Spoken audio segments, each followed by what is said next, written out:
สบายดีสบายดีพี่น้องสบายดียามเสาๆดำนาเด้อพี่น้องเด้อมาดำนานำกันเบิดสุขุสุคน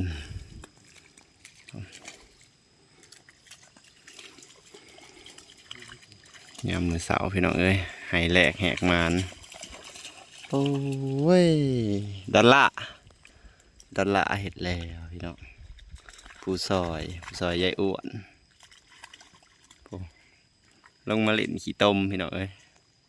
บ่ได้เห็ดหยังดอกอันนี้นะต้นเขาดอลละ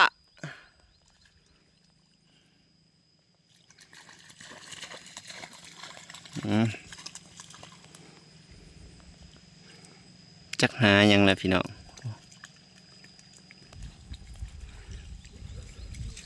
พากันดำนาบ่าวแสงบ่าวแพงแล้วก็ลุงยายอ้วนไปส่งเขาพอบ่าวแพงพี่น้อง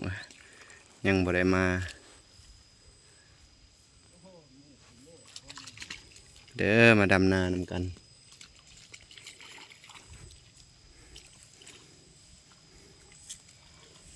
ลงไปสุดแถวนี่ก็สิขึ้นไปพุ่นแหละพี่น้อง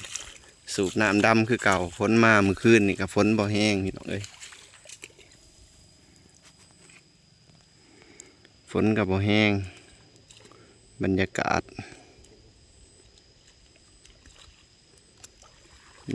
กำลังดี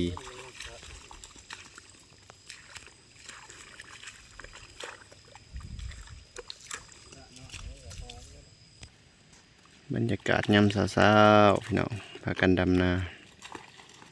พอมาหน่อยก็เล่นขี้ตมสื่อดอลลาร์พี่น้องผู้ซอยมาซอยหรือมาหกล่ะพี่น้องหมุนอุ้ยปุ้ยจะได้อาบน้ำให้อีกแล้วหมุนคักปั้นยังม่วนแล้วได้เล่นขี้ตมโอ้โห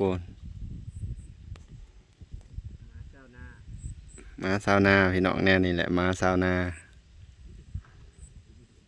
ผู้เจ้าพาลุยขี้ตมมันก็ลุยขี้ตม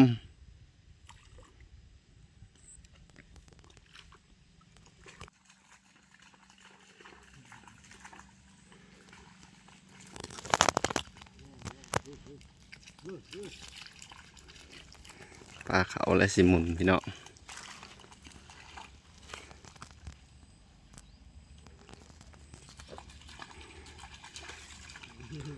มาดำนา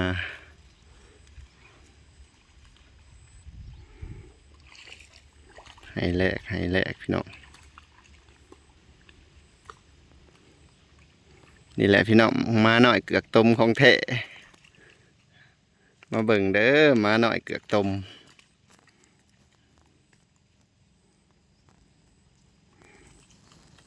ทั้งหลายมีแต่งัวหน่อยเกือกตมพี่น้องอันนี้มาหน่อยเกือกตม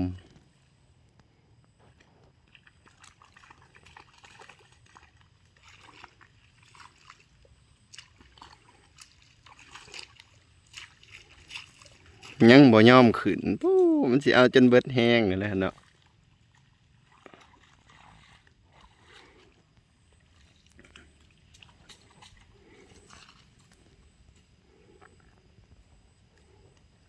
จักหายังพี่น้องเลยเขา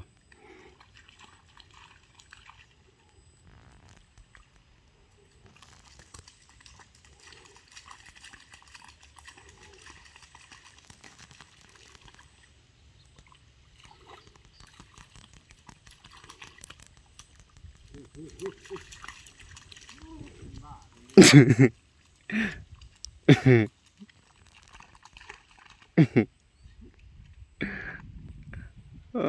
จัก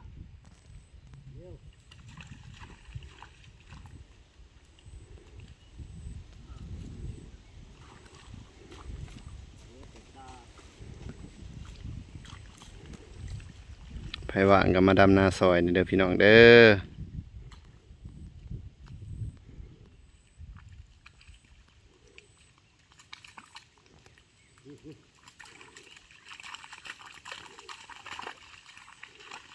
โอ้แล้วเบิดหน้านี่พี่น้องบ่ต้องคาด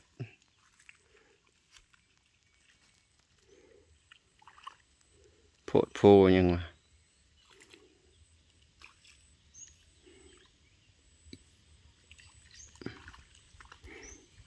นี่ให้แลกพี่น้องลงไปหากระเรือ3 ไหบ่แพงก็สิได้ย้ายจากไปฝั่งนั้นอีก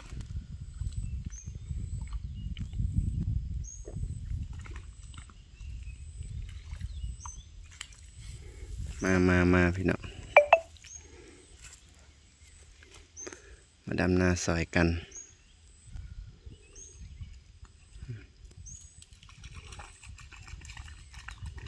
เอา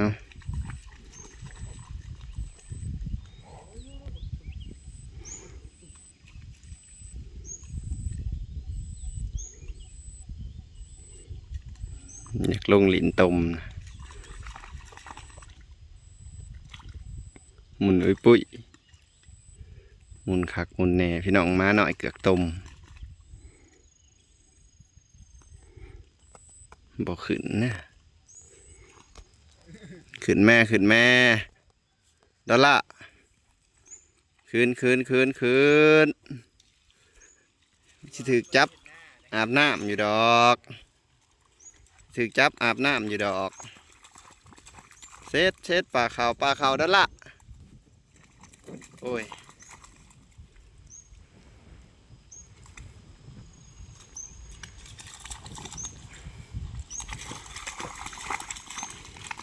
หมุน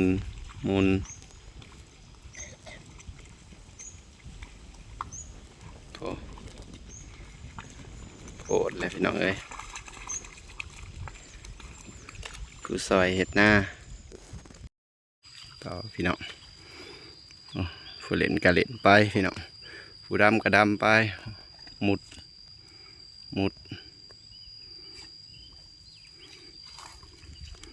โอ้หมุดลิบหัว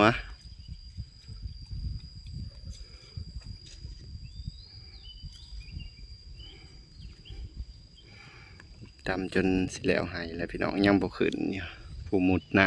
ำเล่นขี้ต้มก็ได้และพี่น้องดับแต่หายน้อยหายใหญ่ยังบักลายบ้าน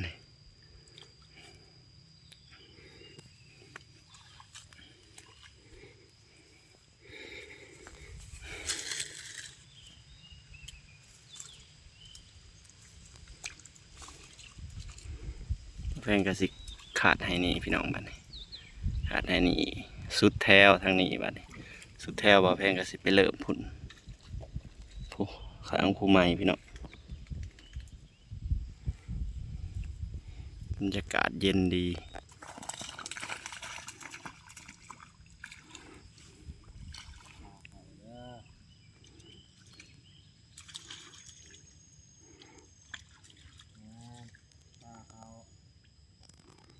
ผู้ซอยพี่น้อง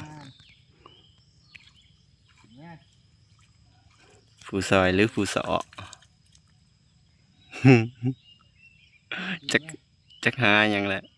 บ่ย่อมขึ้นดอกมือนี่นะเบิดมือเท่าคำก็ได้ว่าสันเบิดมือเท่าคำก็ได้ดอลลาร์มวนลายเล่นขี้ต้ม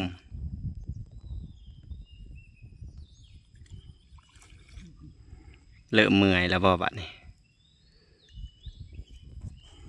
เริ่มเมื่อยแล้ว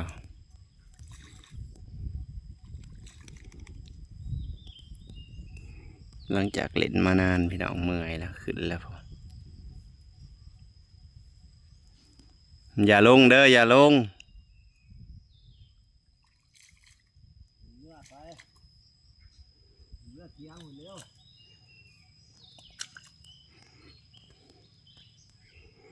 โอเคพี่น้องหอนบ่แพงก็สิขอปิดคลิปก็เด้อฝากกดไลค์กดแชร์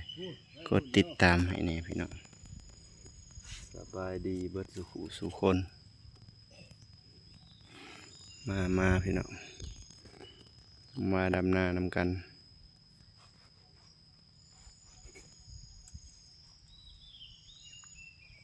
บัดสุขุสู่คน